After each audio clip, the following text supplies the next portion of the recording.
আসসালামু আলাইকুম রহমতুল্লাহি ওবরকাতুহু। সম্মানিত দর্শক, শেখ হাসিনাকে নিয়ে একটি নতুন বিতর্ক সামাজিক মাধ্যমে রীতিমতো তোলপাড় তৈরি করেছে। যে বিষয়টি নিয়ে এখন আজকে আমি আলোচনা করব, আমার নিজের মস্তিষ্কে এই বিষয়টি আগে কখনো আসেনি। আমরা যারা সামাজিক মাধ্যমে কাজ করি এবং মোটামুটি একটা ট্রান্সপারেন্সি রাখার চেষ্টা করি, আমাদের কথা, আচরণ, তথ্য, উপাত্ত সবকিছুর একটা মান যারা বজায় রাখার চেষ্টা করি, তাদের মধ্যে ফেজ দ্য পিউপিল নামক যে একটি অনুষ্ঠান হয়, জনাব সাগর, তিনি গুরুত্বপূর্ণ ব্যক্তি, বয়সে নবীন, প্রবাসী সাংবাদিক, বাংলাদেশে সাংবাদিকতা করেছেন। একটা সময় আমার সঙ্গে তার খুবই ভালো সম্পর্ক ছিল, এখনও আছে, এবং আমাদের দুজনের মধ্যে সৌহার্দ্যপূর্ণ যে সম্পর্ক, এটি অনেক ঊর্ধ্বস্তরের। আমি জনাব সাগরকে চিনি এবং জানি। তার আতিথেয়তা, তার আন্তরিকতা, তার সততা, তার নিষ্ঠা এবং সাংবাদিকতা পেশাকে ভালোবাসা, এটি আমি খুব অল্প মানুষের মধ্যে দেখেছি। উনি আগেই দেশের বাইরে থাকতেন, ইটালিতে থাকতেন, কানাডাতে থাকতেন, ব্যবসা বাণিজ্য করতেন। তো ওগুলো ছেড়ে তিনি বাংলাদেশে এসে ব্যবসা বাণিজ্য পাশাপাশি সাংবাদিকতা করতেন। আবার একটা সময় বাংলাদেশ ছেড়ে তিনি চলে গেছেন, বিয়ে থা করে চলে গেছেন।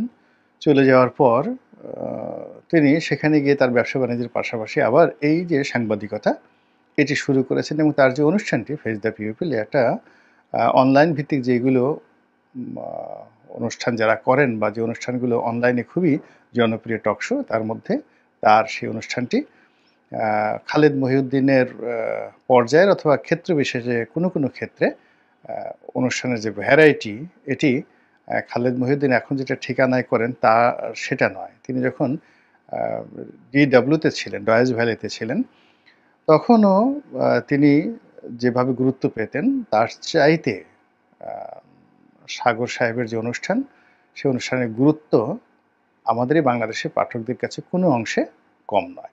খালেদ সাহেবও ভালো, সাগরও ভালো। তো এই কথাগুলো বললাম এই কারণে যে এরা দুজনই বয়সে নবীন, আমার ছোট ভাইয়ের মতো, কিন্তু তারা কর্মে বড়, সম্মানিত। তো যার জন্য খালিদ সাহেব বা সাগর সাহেব তারা যখন কোনো একটা কথা বলেন, কোনো একটা স্ট্যাটাস দেন, ওটা আমি গুরুত্ব সহকারে নেই, দেখি এবং পড়ি। তো জনাব সাগরের একটা ফেসবুক স্ট্যাটাস দেখলাম যে তিনি এরকম একটা ফেসবুক স্ট্যাটাস, অন্যের একটা ফেসবুক স্ট্যাটাস তিনি দেখেছেন, এবং তার সেই বক্তব্যগুলো, অর্থাৎ যে স্ট্যাটাস যিনি দিয়েছেন তার সেই বক্তব্যগুলো জনাব সাগরের দৃষ্টি আকর্ষণ হয়েছে এবং তিনি একমত পোষণ করেছেন বলে সেটা আবার শেয়ার করেছেন। এবং সেটা শেয়ার করার কারণে তিনি, যেহেতু জনাব সাগর আমার ফেসবুকের সাথে জড়িত, তো আমিও সেই বিষয়টা দেখলাম এবং আমারও মস্তিষ্কে কিন্তু বিষয়টা নাড়া দিল। নাড়া দেওয়ার কারণেই আজকের এই শিরোনামে কথা বলার চেষ্টা করছি। প্রশ্নটা হলো, শেখ হাসিনা কি দিল্লিতে, কলকাতাতে, আগরতলাতে নাকি ঢাকাতে? এটা কি বুকে হাত দিয়ে আমরা কেউ বলতে পারবো? ভারত বলছে তাকে ফেরত দেবে না। ভারত বলছে তাদের দেশের তারা আছে। ভারত বলেছে, বা ভারতীয় পত্রপত্রিকা এসেছে যে তাকে ভারতে আশ্রয় দেওয়ার জন্য, যাকে বলা হয় একটা পলিটিক্যাল ঐক্যমত হয়েছে। সমস্ত রাজনৈতিক দলগুলো বৈঠক করে তারা সেখানে তাকে স্থান দিয়েছে। ২ নম্বর হলো যে আমরা পেপারে দেখেছি বা খবর শুনেছি যে তাকে ট্রাভেল পাস দেওয়া হয়েছে, ইত্যাদি ইত্যাদি অনেক বিষয়, এবং তাকে আশ্রয় দেওয়া হয়েছে, তাকে সম্মানিত মেহমান হিসেবে রাখা হয়েছে। এই সকল কথা ভারতীয় কর্মকর্তারা বলেছে। কিন্তু এটা যে কৌশল নয়, এটা আমরা বুঝবো কী করে? এর কারণ হলো, কেবল ভারত নয়, আমেরিকার মতো অনেক বড় বড় যাকে বলা হয় রাষ্ট্র, ইংল্যান্ড, তারা এরকম অনেক ক্ষেত্রে দেখা গেল যে কাউকে তারা জেলখানায় পুরে রেখেছেন, কিন্তু বললেন যে আমরা চিনি না, জানি না কোথায় আছেন, বা তাদের জিম্মায় রয়েছে, মেহমান হিসেবে রয়েছে, তারা হয়তো প্রচার করলো, মেরেই ফেলা হয়েছে। এরকম অনেক ঘটনা বড় বড় রাষ্ট্রগুলো ঘটে। এখন শেখ হাসিনার ক্ষেত্রে বাস্তব অর্থে কি ঘটেছে, এটি আমরা ভারতীয় ন্যারেটিভ, ভারতীয় পত্র-পত্রিকার খবর এবং আমাদের দেখা কিছু দৃশ্য এবং একই সঙ্গে আমাদের কিছু ন্যারেটিভ, এইগুলোকে মিলে আমরা বোঝার চেষ্টা করছি যে তিনি ভারতে আছেন। কিন্তু প্রমাণ কি? এখন পর্যন্ত তিনি ভারতের কারো সঙ্গে গুরুত্বপূর্ণ বৈঠক করেছেন, আমরা তার কোনো ভিডিও ফুটেজ দেখিনি। এগুলো একটা। ২ নম্বর হলো যে আওয়ামী লীগের অনেক নেতার সঙ্গে তার কথাবার্তা হয়। কোনো নেতার কাছেই তিনি এখন পর্যন্ত বলেননি যে তিনি ভারতের কোথায় আছেন।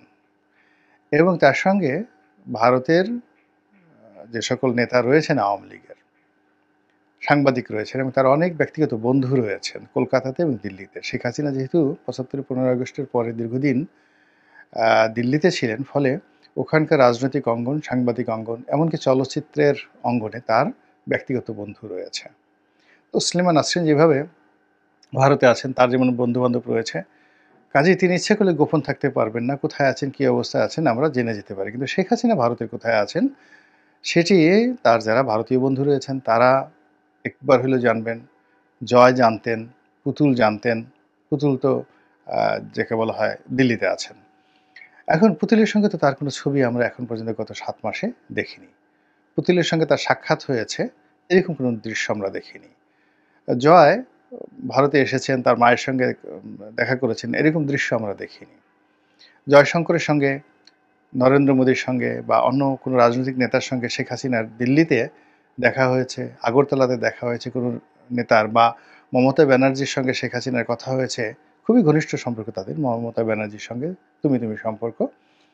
তো সেরকম কোনো দৃশ্য তো আমরা এখন পর্যন্ত দেখিনি। তাহলে শেখ হাসিনাকে নিয়ে ভারতীয় যে ন্যারেটিভ, বা তিনি শেখ হাসিনা ভারতে আছেন, যে কোনো সময় টুস করে ঢুকে পড়বেন, এই বিষয়টি শতভাগ বিশ্বাস করাটা নির্বুদ্ধিতা। এই প্রথম আমার মনে হলো। দ্বিতীয়ত তিনি যে বাংলাদেশে নেই, এটা একেবারে উড়িয়ে দেওয়াটাও শতভাগ নির্বুদ্ধিতা এখন মনে হচ্ছে। এর কারণ হলো তার যে বঙ্গভবনের যাওয়ার যে প্ল্যান ছিল আগস্ট মাসের ৫ তারিখে, তো সেই সময়টাতে তিনি গাড়িতে করে একটা টহল দিয়েছেন নিজে। এরপর তিনি হেলিকপ্টারে উঠেছেন এবং তার হেলিকপ্টার ঢাকার আকাশে বেশ কিছুক্ষণ উড়েছে। তারপর সেই হেলিকপ্টার কোথায় গিয়েছে, সেটার গতিবিধি কী, এই বিষয়ে আমাদের কাছে কোনো তথ্যপাত্র নেই।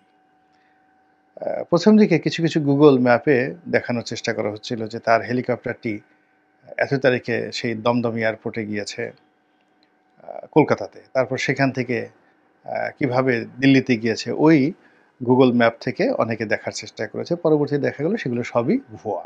এর কারণ হলো এখান থেকে যে বাংলাদেশ থেকে ন্যারেটিভ তৈরি করা হয়েছে সেটি মোটামুটি এরকম দাঁড়ায় যে হেলিকপ্টারে করে গণভবন থেকে তিনি মূলত গেছেন ঢাকা এয়ারপোর্টে, এবং ঢাকা এয়ারপোর্ট থেকে একটা সামরিক বিমানে করে তিনি গিয়েছেন আগরতলাতে, এবং আগরতলা থেকে আরেকটি সামরিক বিমানে করে তিনি দিল্লিতে গেছেন, এবং দিল্লির একটি নিশ্ছিদ্র নিরাপত্তা বলয়ে, দিল্লি বিমানবন্দরের কাছাকাছি একটা নিশ্ছিদ্র নিরাপত্তা বলয়ের ঘেরাটোপে তাকে রাখা হয়েছে। এই জিনিসগুলো কিন্তু প্রচার করা হচ্ছে। এখন আপনি এই ডটগুলো মেলানোর চেষ্টা করেন। গণভবন থেকে এয়ারপোর্ট,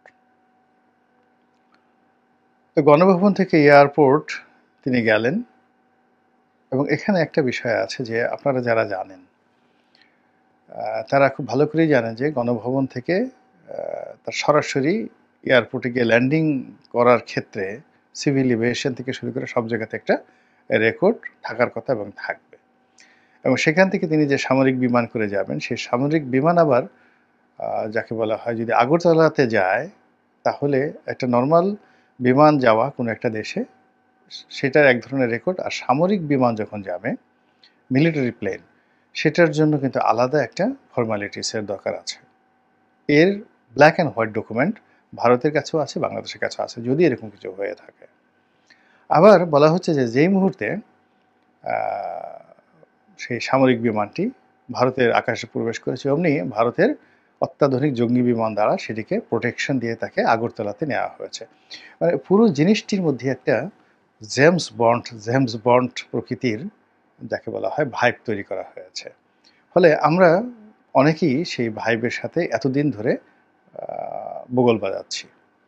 ইতিমধ্যে শেখ হাসিনা টেলিফোনে কথা বলেছেন, তারপরে অডিও কলে তিনি বেশ কয়েকজনের সঙ্গে কথা বলেছেন এবং নিজে সেগুলো ভাইরাল করেছেন। দলীয় নেতাকর্মীদের সঙ্গে লন্ডনে, আমেরিকাতে কথা বলেছেন। কিন্তু কোথাও তার ভিডিও ফুটেজ কিন্তু দেখা যাচ্ছে না। এবং একইভাবে কিন্তু আরও কয়েকজন লোকের, যেমন মোহাম্মদ আরাফাতের কোনো ভিডিও ফুটেজ আমরা দেখতে পাচ্ছি না। এবং আপনারা জানেন যে ক্যান্টনমেন্টে যখন শেখ হাসিনাকে বিদায় জানানো হয়, মানে গণভবনে, ঠিক সেই সময়টাতে কিন্তু মোহাম্মদ আরাফাত সেখানে ছিলেন। তারপর সালমান এফ রহমান সাহেবও কিন্তু ওখানে ছিলেন। তো সেখান থেকে মোহাম্মদ আরাফাত কোথায় গেলেন, কিভাবে গেলেন? যেমন দেশের বাইরে যারা আছেন, হাসান মাহমুদ সাহেব আছেন, তারপর যাকে বলা হয় সাবেক স্বরাষ্ট্রমন্ত্রী উনি আছেন, তারপর ভূমিমন্ত্রী জাভেদ সাহেব লন্ডনে আছেন। তারা সবাই যে যার অবস্থানে কোথায় কীভাবে আছেন তারা আমরা ভিডিও ফুটেজ দেখেছি, অডিও ফুটেজ দেখেছি, তাদের বক্তব্য শুনেছি এবং তাদের সঙ্গে অনেকেই আমরা কথাবার্তা শুনেছি। অনেক মন্ত্রী এমপি যারা লন্ডনে আছেন, আমেরিকা আছেন, কানাডা আছেন, অনেক মেয়র, মানে তারা সামাজিক অনুষ্ঠানে যাচ্ছেন, দেখা সাক্ষাৎ হচ্ছে। কিন্তু নসরুল হামিদ বিপু কোথায়? তারপরে যাকে বলা হয় মোহাম্মদ আরাফাত কোথায়? উবায়দুল কাদের সাহেব কোথায়? জাহাঙ্গীর কবির নানক সাহেব কোথায়? বাহাউদ্দিন নাসিম সাহেব কোথায়? তাদের আমরা কথা শুনতে পাচ্ছি, কিন্তু তাদের কোনো ভিডিও ফুটেজ বা তারা যে প্রকৃতির মানুষ, তারা কেন কলকাতাতে গিয়ে লুকিয়ে থাকবেন? তাদের তো কলকাতাতে অসীম কুমার উকিলকে যদি দেখা যায়, বাহাউদ্দিন নাসিম সাহেবকে কেন দেখা যাবে না? আবার বাহাউদ্দিন নাসিম সাহেব, জাহাঙ্গীর কবির নানক, স্বরাষ্ট্রমন্ত্রী, তারা সবাই কলকাতাতে আছেন, অনেকে দিল্লিতে আছেন, শামীম ওসমান সাহেব হয়তো দুবাইতে আছেন। এখন তাদের সবার সঙ্গে শেখ হাসিনার কথা হয়, কিন্তু তারা যদি শেখ হাসিনা দিল্লিতে থাকতেন তাদের সঙ্গে কেন দেখা হবে না? দেখা না হওয়ার কোনো তো রিজন নেই। কিংবা ভারতীয় কর্মকর্তাদের সঙ্গে কেন তার দেখা হচ্ছে না? দেখা হলে তো একটা স্টিল ছবি হলেও লিকেজ হয়ে যেত। মানে এমন প্রযুক্তি এখন চলে এসছে, সবার হাতে প্রযুক্তি চলে আসছে। এবং ভারতে তো প্যাগাসাস প্রযুক্তি এখন অনেক মানে প্রাইভেট গোয়েন্দাদের কাছে অ্যাভেলেবল। সেই পেগাসাস প্রযুক্তি দিয়ে শেখ হাসিনার যে লোকেশন ট্র্যাক করে তার ছবি তার মানে আনা, মানে তিনি যখন ধরেন হোয়াটসঅ্যাপে কথা বলেন, হোয়াটসঅ্যাপে কথা বলেন, তো পেগাসাস প্রযুক্তি দিয়ে তার হোয়াটসঅ্যাপের মধ্যে ঢুকে গিয়ে ওখান থেকে তার ছবি নিয়ে এসে এবং সেই ছবিটাকে স্ক্যান করেছে কত নম্বর বাড়িতে আছে, এই প্রযুক্তি এখন পৃথিবীতে আছে, ইসরায়েলের হাতে আছে, বাংলাদেশে আছে, ভারতে আছে। আমরা এখনো পর্যন্ত কেন তার লোকেশনটা ট্র্যাক করতে পারছি না? ইট মিনস আমরা এই যে যাদের হাতে প্রযুক্তি আছে তারা এই কাজ করছেন না। আর অনেকে এই ব্যাপারে আগ্রহ হচ্ছে না, বিকজ তাকে নিয়ে এতগুলো ভাইব তৈরি করা হয়েছে। সেই ভাইবের কারণে আমরা ইন্ডিয়ান ন্যারেটিভগুলো বিশ্বাস করে শেখ হাসিনা যে দিল্লিতে আছে এটা শতভাগ বিশ্বাস করে বসে আছি। অথচ আপনি যদি তার কথাবার্তাগুলো বিশ্লেষণ করেন, যে আমি বাংলাদেশের খুব কাছাকাছি আছি, যে কোনো সময় টুস করে ঢুকে পড়ব, এই কথাগুলো।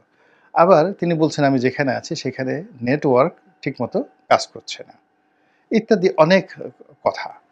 আবার তিনি যে কথাগুলো বলছেন, যেভাবে কথাগুলো বলছেন অত্যন্ত কনফিডেন্টের সাথে, তাতে মনে হচ্ছে যে বাংলাদেশের অনেকের সাথে তার যাকে বলা হয় কনফিডেন্সিয়াল একটি সম্পর্ক তার রয়েছে। তো এই সব মিলিয়ে শেখ হাসিনাকে নিয়ে আপনার আমার যে চিন্তা, সেই চিন্তাটা আমরা এখনও নিশ্চিন্ত পর্যায়ে থাকতে পারছি না। যারা তাকে ভালোবাসেন তারা একভাবে চিন্তা করছেন, আর যারা তাকে ভয় পান, যদি তিনি ঢাকা থাকেন, যদি তিনি ঢুকে পড়েন তাহলে সেক্ষেত্রে কী হবে? যদি ঢাকা থাকেন তাহলে কী হবে? যদি বাংলাদেশের ভিতরে থাকেন তাহলে কোথায় আছেন, কার জিম্মে আছেন, কী আছেন, এসব নিয়ে এই যে নতুন করে যে আবার বিতর্ক শুরু হলো। এবং আপনি চিন্তা করুন যে বাংলাদেশে যে ঘটনাগুলো ঘটে যাচ্ছে একটার পর একটা ঘটনা, কোনোটার সাথে আপনি কোনোটার ডট মিলাতে পারবেন না, কোনোটার সঙ্গে কোনোটার আপনি বন্ধন দিতে পারবেন না, সব কিছু এলোমেলো। এবং এখানে আওয়ামী লীগ যে খেলছে, এতে কোনো সন্দেহ নেই।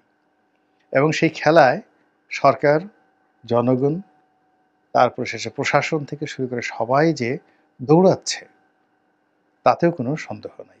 কাজেই কোনো কিছু বিশ্বাস করার আগে বৈজ্ঞানিক তথ্যউপাত্ত সহ, প্রমাণসহ, যুক্তিসহ যদি আপনি একটি অনুসিদ্ধান্তে পৌঁছাতে পারেন এবং সেই অনুসিদ্ধান্তের প্রেক্ষিতে যদি আপনি সিদ্ধান্ত নিতে পারেন, সেটা অনেকটা নিরাপদ হয়, যেটি আমাদের রাজনীতিতে এখনো পর্যন্ত আমরা বিএনপি, আওয়ামী লীগ, জামাত, জাতীয় পার্টি কেউ পারিনি।